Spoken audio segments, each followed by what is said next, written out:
For picks coming in for Giants. On the other side, Copenhagen Wolves, confident after their win yesterday. The Hecarim, the Kalista, the Braum with Smite.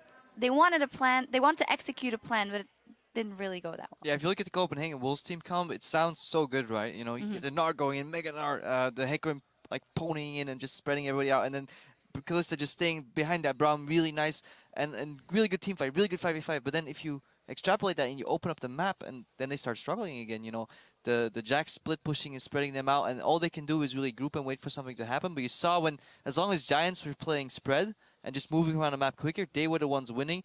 And again, they did this signature Giants snowball, you know, feed their top laner, gank for him, and then leave bot lane to their own device. And yeah, bot lane for Copenhagen Wolves ran Smite. I just want to elaborate a little bit on that before we move on to the game analysis. The reason Smite support can work is because you're in a meta game right now where people take Krugs or Gromp level 1, and you can burst that down. But ironically, the Braum Kalista matchup can actually get that Gromp without losing a single creep on lane, so you don't even need that Smite in a sense. And I kind of didn't like that Unlimited played without Flash, because one of the strengths of Braum is that you can Q Flash and then auto attack and then really have 2 stacks and then have the Kalista follow up for the stun all-in combo. So while choosing Smite might throw the enemy off guard, I don't think they got the maximum value out of it, even in terms of securing objective. Kalista E is uncapped against monsters, so that's like a 1000 damage Smite your AD carrier already has. You don't need an extra Smite on support there, so I think they lost out. I think they could have won that bot lane harder, but it's not really their fault, because Copenhagen Wolves dropped the ball in the solo lanes. Yeah, as you said, bottom lane they won, but not hard enough. And we called it beforehand, maybe the Giants could work out their strategy again, and all the doors were open for them with that Jax pick that was given up for them again. Whirlip is a beast on that. Yeah, he definitely knows how to play when he's behind and then starts getting ahead with the help from jungle, though. Frederick played an amazing Vi.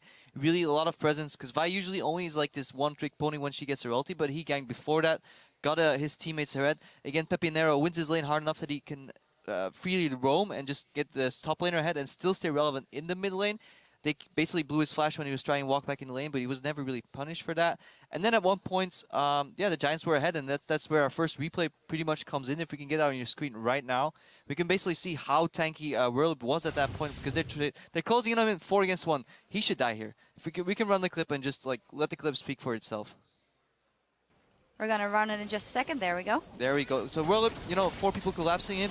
He should pretty much be dead here, but he pops his counter-strike, survives, then he leaps out, and then he should have been dead here, just straight on. But because he's so fed, it allows the Giants lineup to just come in. This is where Kalista actually works with Braum, because he can ulti him out, but they send him back in, but it doesn't really work. The counter-engage kind of fails. Youngwood tries to go in, but really good spacing from Giants. They don't overreach, which is really important against this lineup. Rydell secures a kill here, and from this point on, if this doesn't work for Wolves, it's pretty much over. Yeah, we heard the casters talk about it already. This is 2 times in a row that for Giants their strategy works. Do you think that their skill ceiling is higher, that they could actually execute this against better teams? Like, it's really textbook, you know. We even hammered on it before the game even started. Like, this is what they did yesterday. They're gonna do it again. I really feel if a mid laner puts some more pressure on Pepinero, if there's more warding, even a lane swap to keep that Jax down, if the top laner plays a little more careful, it's not gonna work, because we saw Giants struggle in the mid game. As hard as they got ahead in the early mid, the mid to late was poor, because they kept grouping around that Baron for some reason. They didn't even split push with the Jax, even once they got the Baron.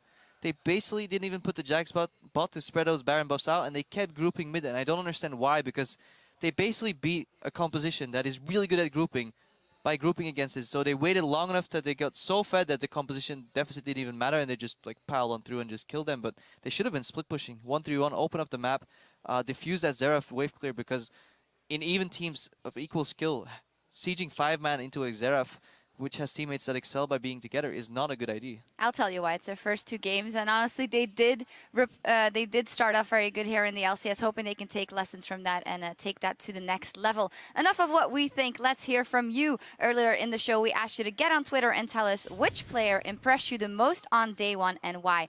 And here are some of your responses. The first one is from @Nazarium. I was really impressed by @Whirlip from the newcomers Giants Gaming. He obliterated the top lane so easy and so early with his Jax. I mean, we can give him a lot of praise in this one. It was Bibian. It was me, bien. The second one is from @Vigilante. Rainover was phenomenal in the Fnatic match yesterday. He's definitely a force to be reckoned with. Yeah, we were talking a lot about Fnatic as a whole and Yellow Star, but then Rainover was sitting here and just explaining, and he absolutely did his part in that game. Yeah, I really liked just the way he played. I'm looking forward if he can repeat this even on a different champion and basically just show how well he understands the game. If that translates into next few matches, he could be a top-tier jungler in Europe. Third one is from @Windshade. Power of Evil showing that he can be so much more with Syndra. Yeah, nerfs don't affect him. He doesn't even care. That's actually a quote from Syndra. More, I can be so much more. So +1 on that one. And Voice of course, actor shocks. voice actor shocks, maybe someday. And of course, you can always add to the conversation by tweeting @LOL Esports and using the hashtag LCS.